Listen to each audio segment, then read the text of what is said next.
আপনারা আমার হাতে দুটি ব্যাটারি দেখতে পাচ্ছেন। এই দুটি ব্যাটারি হলো 3000 mAh করে। তো আমি এই দুটি ব্যাটারি ভোল্টেজ মাপবো। তো প্রথম ব্যাটারি ভোল্টেজ দেখাচ্ছে 4.4 ভোল্ট এবং দ্বিতীয় ব্যাটারি ভোল্টেজ দেখাচ্ছে 4.2 ভোল্ট। তো আমাদের এরকম ভোল্টেজের ব্যাটারি হলেই চলবে। আপনারা চাইলে এখানে লিথিয়াম আয়ন ব্যাটারি ব্যবহার করতে পারবেন।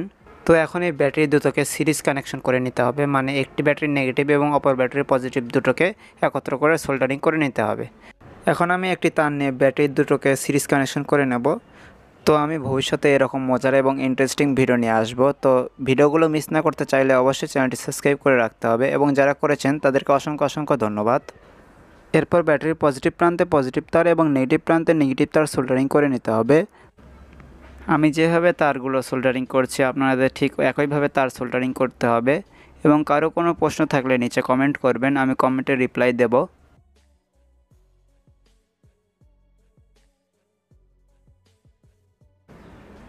তারগুলো সোল্ডারিং হয়ে গেলে আমরা ব্যাটারিগুলোকে একত্র করে টেপ পেঁচিয়ে নেব। ব্যাটারিতে টেপ পেঁচানো হয়ে গেলে আমরা এই ব্যাটারির ভোল্টেজ মাপবো। তো চলুন একটি মাল্টিমিটার নিয়ে এটির ভোল্টেজ মাপা যাক।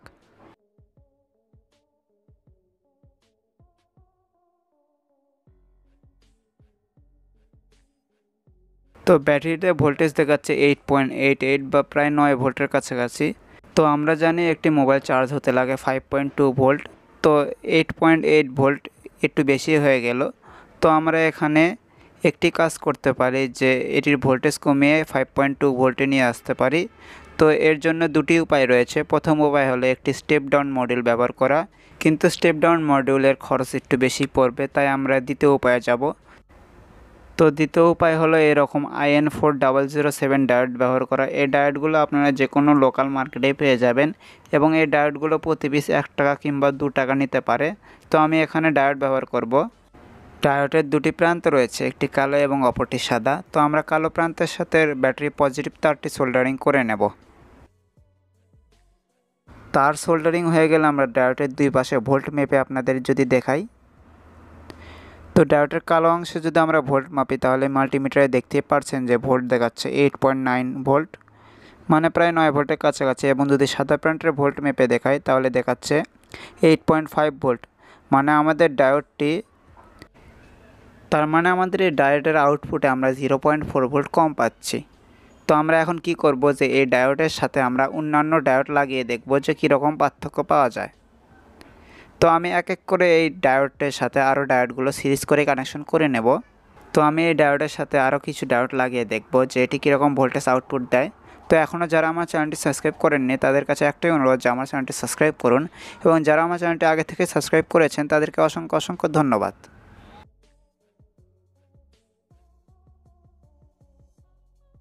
তো আমার 8টা ডায়োড সোল্ডারিং করা শেষ। তো এখন আমরা যদি এটির ভোল্টেজ মাপি তো এটির ভোল্টেজ দেখাচ্ছে 5.2 ভোল্টেজ, তার মানে এটি দিয়ে একটি মোবাইল চার্জ করা যাবে। তো মোবাইল চার্জ করা যাবে কিনা তা আমরা একটু পরেই দেখব। তো এরপর আমরা একটি ইউএসবি পোর্ট নেব এবং এটিকে গ্লুগানের আঠার সাহায্যে ব্যাটারির উপর আটকে নেব।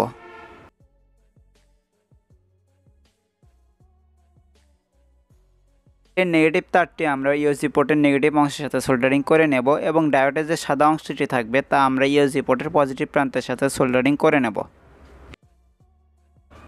তো আমাদের পাওয়ার ব্যাঙ্কটি দেখতে এরকম হয়েছে। তো চলুন এটি পরীক্ষা করা যাক। তো পরীক্ষার জন্য আমরা একটি ইউএসবি কেবল ইউএসবি পোর্টের সাথে সংযোগ করে নেব।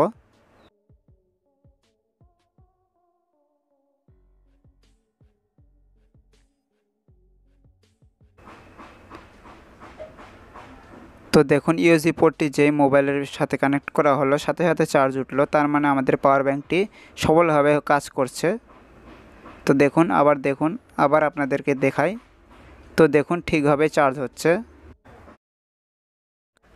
প্রথমে আমরা 18650 মডেলের একটি ব্যাটারি নেব। এটি আপনারা যে কোনো ইলেকট্রনিক মার্কেটেই পেয়ে যাবেন।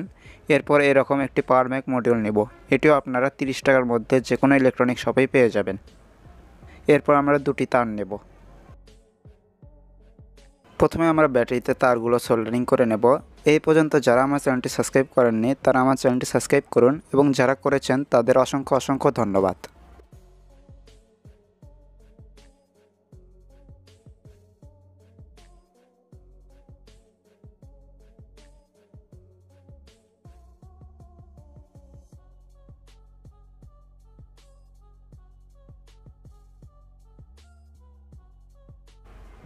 আমাদের পাওয়ার ব্যাংক মডিউলের গায়ে বি প্লাস এবং বি মাইনাস লেখা রয়েছে। তো এখানে আমরা ব্যাটারি নেগেটিভ এবং পজিটিভ তার সোল্ডারিং করে নেব। যদি এ পর্যন্ত আমার ভিডিও ভালো লেগে থাকে তাহলে ভিডিওটি একটি লাইক এবং চ্যানেলটি একটি সাবস্ক্রাইব করবেন এবং বন্ধুদের কাছে শেয়ার করবেন।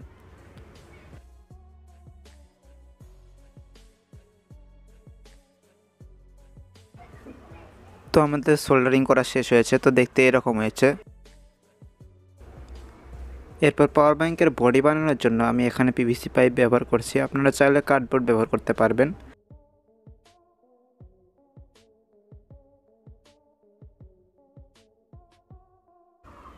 আপনারা পিভিসি পাইপটি একটু মোটা নেবেন যাতে ব্যাটারি এবং মডিউল ভালোভাবে এসে যায়।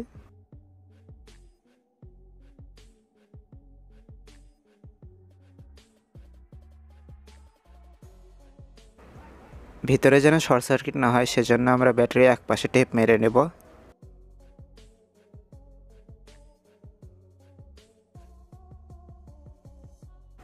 টেপ মারা হয়ে গেলে আমরা ব্যাটারি এবং পাওয়ার ব্যাংকের মডিউলটি আমরা পিভিসি পাইপের ভেতর প্রবেশ করাবো। এরপর মডিউলের চারপাশে আমরা গ্লুগানে আঠা দিয়ে ঢেকে দেব।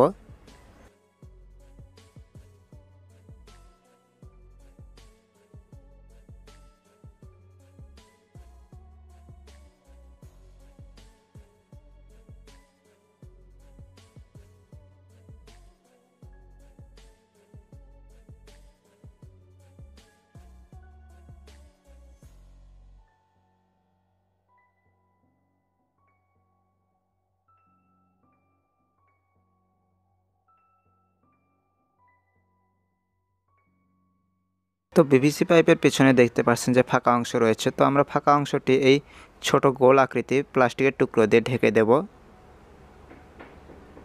তো আমাদের পাওয়ার ব্যাংকটি তৈরি হয়েছে, তো দেখুন দেখতে এরকম হয়েছে। পাওয়ার ব্যাংকটি খুব স্লিম হয়েছে, যা এক হাতের মধ্যে খুব সহজে এঁটে যাচ্ছে। এই পাওয়ার ব্যাংকটি বানানো খুবই সহজ, এটি বানাতে তেমন খরচ পড়বে না। তো চলুন এটিকে চার্জ দেওয়া যাক। তো চার্জ দিতে গেলে আমাদের একটি মাইক্রো ইউএসবি চার্জার প্রয়োজন হবে। তো আপনারা যে কোনো 5 ভোল্টের চার্জার দিয়ে এটিকে চার্জ দিতে পারবেন।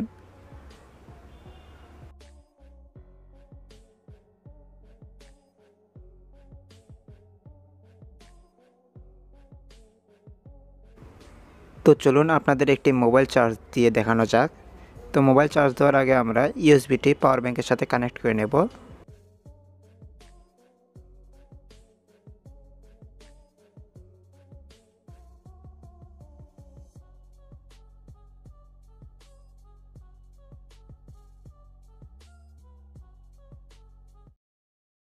তিনটি ব্যাটারি এভাবে একত্র করতে হবে এবং এটিকে ভালোভাবে টেপ দিয়ে আটকে নিতে হবে।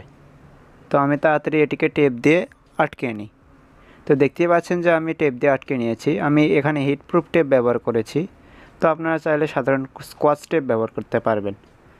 তো এই তিনটি ব্যাটারিকে এখন দুটি তারের মাধ্যমে প্যারালাল করে কানেকশন করে নেব। তো আমি এখানে ব্যাটারিগুলোকে তাড়াতাড়ি প্যারালাল করে কানেকশন করে নিই। তো আপনারা যারা এখনও আমার চ্যানেলটি সাবস্ক্রাইব করেননি তাদের কাছে একটাই অনুরোধ যে আমার চ্যানেলটি সাবস্ক্রাইব করুন, এবং যারা আগে থেকেই করে রেখেছেন তাদেরকে অসংখ্য অসংখ্য ধন্যবাদ। তো আমি এই পাওয়ার ব্যাংকের আগে আরেকটি পাওয়ার ব্যাংক বানিয়েছিলাম, তো আপনারা চাইলে ওটাও দেখে আসতে পারেন, ওই ভিডিওটিও ভালো হয়েছিল।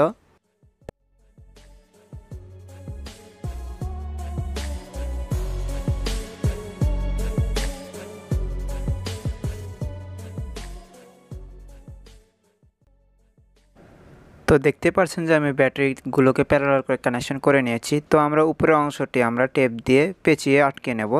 তো দেখতে পাচ্ছেন যে আমাদের হাতে একটি 9000 mAh ব্যাটারি প্যাক তৈরি হয়েছে।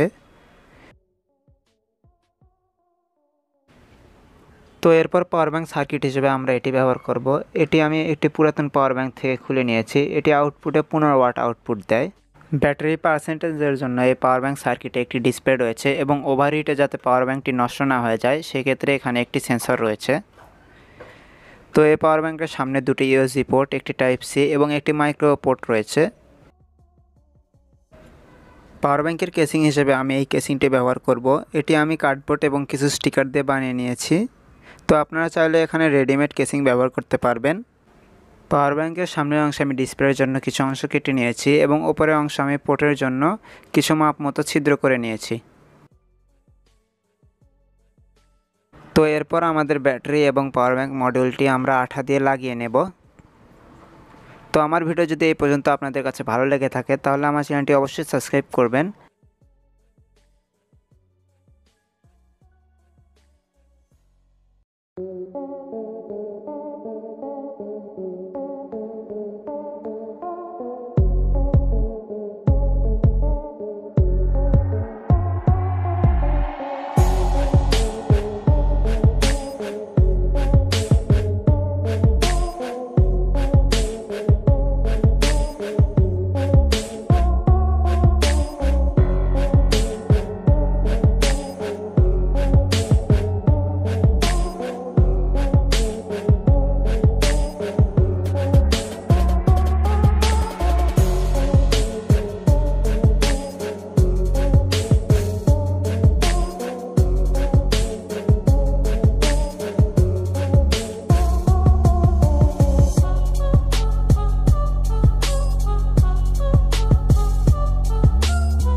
পাওয়ার ব্যাংক সার্কিটের উপর ব্যাটারি প্লাস এবং ব্যাটারি মাইনাস লেখা রয়েছে, তো সেখানে আমরা ব্যাটারির নেগেটিভ এবং পজিটিভ তার সোল্ডারিং করে নেব।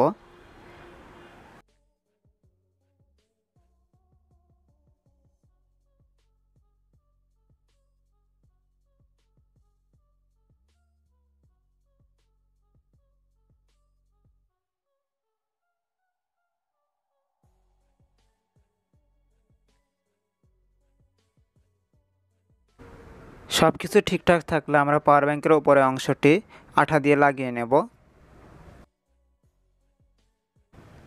তো দেখতে পাচ্ছেন যে আমাদের পাওয়ার ব্যাংকটি এরকম হয়েছে। তো আপনাদের আমি বলে রাখি যে এটি একটি 9000 mAh পাওয়ার ব্যাংক, মানে আপনারা যদি একটি 5000 mAh মোবাইল চার্জ দেন সেক্ষেত্রে প্রথমবার ফুল চার্জ হবে এবং দ্বিতীয়বার 40 থেকে 50% চার্জ হবে। তো দেখতে পাচ্ছেন যে আমার মোবাইলে 30% চার্জ রয়েছে। তো আপনাদের পরীক্ষা স্বরূপ আমি এই মোবাইলটিকে চার্জ দিয়ে দেখাই। তো চার্জ দেওয়ার জন্য আমরা ইউএসবি পোর্টটি পাওয়ার ব্যাংকের সাথে কানেকশন করে নেব। তো এটি একটি 15 ওয়াটের পাওয়ার ব্যাংক, মানে এটি প্রায় ফাস্ট সাপোর্টই করবে।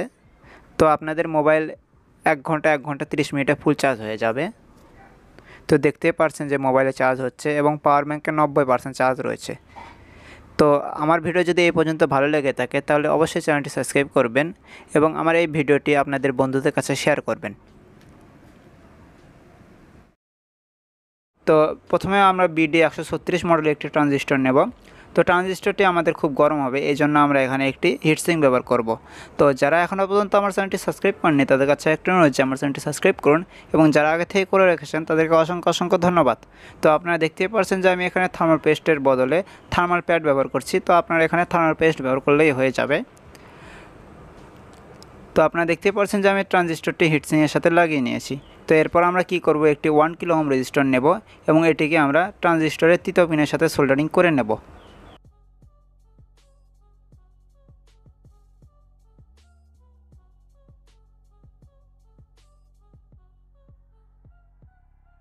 তো এরপর আমাদের কিছু তামার তার লাগবে। তো আমি এটি নষ্ট ট্রান্সফরমার থেকে বের করে নিয়েছি। তো আমাদের শুধু 2-3 মিটার তামার তার হয়ে গেলেই হয়ে যাবে। তো আপনারা এগুলো নষ্ট ট্রান্সফরমার থেকে খুলে নিতে পারেন বা বাজার থেকে কিনে নিতে পারেন। তো এটিকে আমরা এরকম একটি রাউন্ড টাইপের বোতলের ওপর পেঁচিয়ে নেব। তো কয়েলটি বানাতে হবে 10-0-10 মাপের। তো আপনাদেরকে আমি একটু পরে দেখাচ্ছি যে কীভাবে কয়েলটি বানাতে হবে। তো আমি এই বোতলের ওপর 10-0-10 মাপের একটি কয়েল বানিয়ে নিই। তো আপনারা দেখতে পাচ্ছেন যে আমি কয়েলটি বানিয়ে নিয়েছি। তো কয়েলটি অগোছালো হয়ে রয়েছে। তো আমরা এখানে এরকম টেপ দিয়ে এটিকে ভালোভাবে পেঁচিয়ে নেব। তো টেপ দিয়ে পেঁচে নেওয়ার পর আমাদের কয়েলটি এরকম হয়েছে। তো এটি একটি 10-0-10 মাপের একটি কয়েল। তো আমাদের এরকমই একটি কয়েল বানাতে হবে, কিন্তু সেটি হবে 20 পাকের। তো আমি সেম কন্টেনার এবং সেম তামার তার দিয়ে একটি 20 পাকের কয়েল বানিয়ে নিই।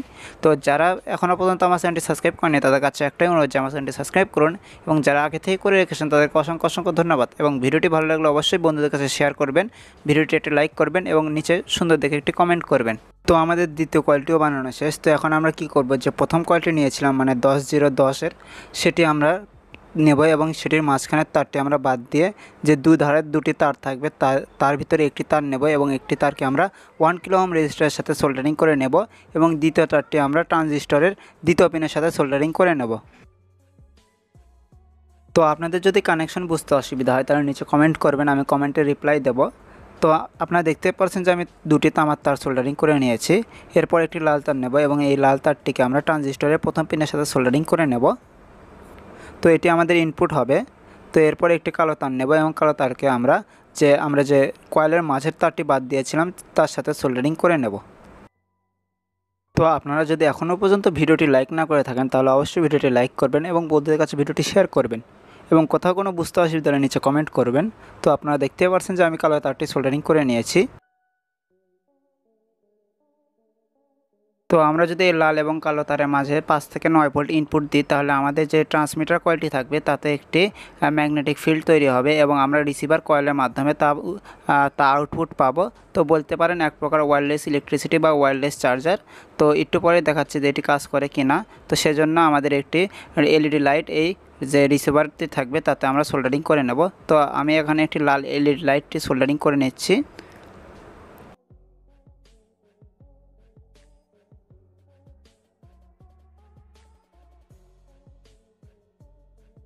তো আমি এখানে একটি পাওয়ার সাপ্লাইয়ের মাধ্যমে এখানে 5 ভোল্ট ইনপুট দেব। তো আপনারা চাইলে এখানে ব্যাটারি ব্যবহার করতে পারবেন বা পাওয়ার ব্যাংক ব্যবহার করতে পারবেন।